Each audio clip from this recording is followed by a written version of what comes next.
Dans le cœur de la collégiale de Neuchâtel, en Suisse, se dresse un mystérieux monument de pierre polychrome. 15 statues, grandeur nature, les mains jointes et les yeux comme ouverts sur l'éternité. Au milieu de cet ensemble coloré, on peut lire une dédicace en latin. Elle nous apprend que Louis, illustre comte et seigneur de Neuchâtel, fit construire la tombe et l'œuvre tout entière en mémoire des siens, en l'an 1372. Et plus bas encore, une autre main a tracé ultérieurement les mots suivants. Il est mort le 10e jour du mois de juin de l'année du Seigneur 1373. Au centre de la niche, le comte Louis se trouve au milieu des siens. C'est lui le commanditaire du monument. Mais alors, pourquoi laisser une telle trace? Faut-il lire de la tristesse dans son regard impassible? La plupart de ceux qui l'entourent sont morts avant lui, ses fils légitimes et 2 de ses épouses successives. L'autre personnage clé sur le côté gauche, c'est Isabelle, qui va finalement succéder à son père, le comte Louis. Mais rien ne le laissait présager. Selon le principe de primogéniture mâle, et avec la présence de nombreux frères, elle n'aurait jamais dû hériter du comté. Pourtant, sans elle et sa sœur Varenne, la dynastie s'éteignait. Mais quelles âpres luttes ne durent-elles pas mener pour parvenir au pouvoir? Pour découvrir cette histoire familiale, laissons-nous emmener sur les pas du comte Louis et de son monument.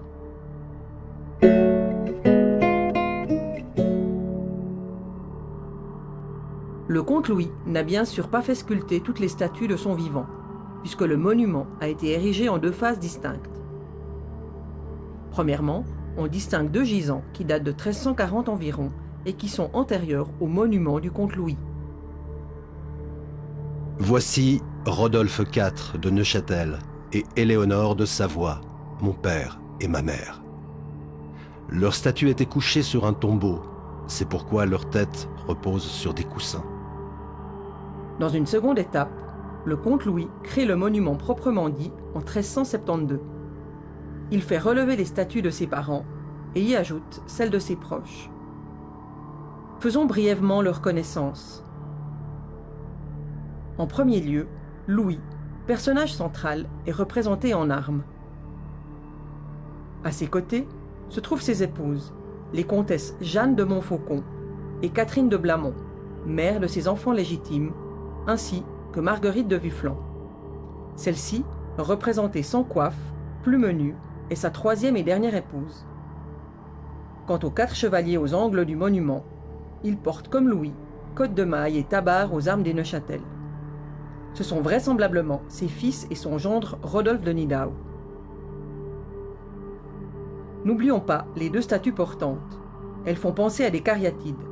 Il s'agit probablement, à gauche, d'Isabelle, fille aînée du comte Louis, qui deviendra la prochaine comtesse, ainsi qu'à droite, de Varenne, sa demi-sœur. Cette dernière est la mère de Conrad, futur comte. Vers 1425, le sculpteur Matthäus Enzinger ajoute sur le côté du monument Conrad portant les couleurs des Neuchâtel et des Fribourg-en-Brisgau. On lui adjoindra encore son fils Jean de Fribourg. L'art évolue, leurs postures sont différentes, plus dynamiques, moins figées que celles de leurs prédécesseurs. Enfin, la statue de Rodolphe de Rohrberg, qui se distingue des autres par son absence de couleur, est ajoutée après 1487. Rodolphe est le neveu et l'héritier de Jean de Fribourg. C'est le dernier à figurer dans cet ensemble de la statuaire médiévale.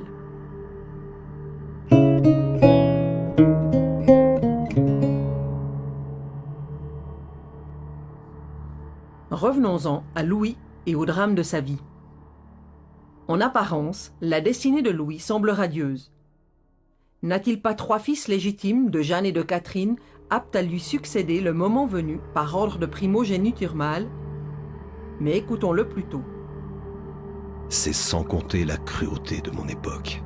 J'ai vu mourir d'abord mes cadets, Raoul et Louis le Jeune, puis Jean le Bel, mon aîné et héritier, retenu prisonnier. Pour Louis, c'est le drame absolu, car il n'a plus d'héritier mâle légitime. il se remarie une troisième fois, en 1369, avec l'espoir d'engendrer un nouvel héritier.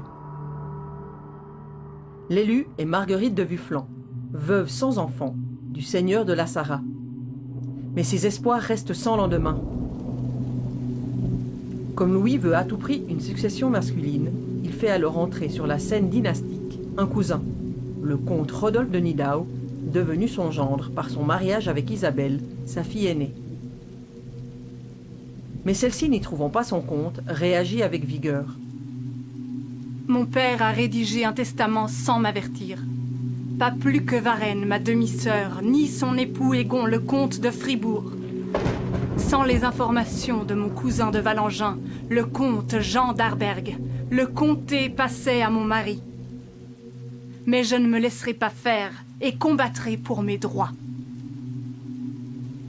L'heure est à l'orage chez les Neufchâtel, car Isabelle fait preuve d'une indépendance certaine, aussi bien envers son père que son mari. Comment vais-je tirer parti de cette situation difficile? Vous le saurez en me retrouvant au pied du monument lui-même.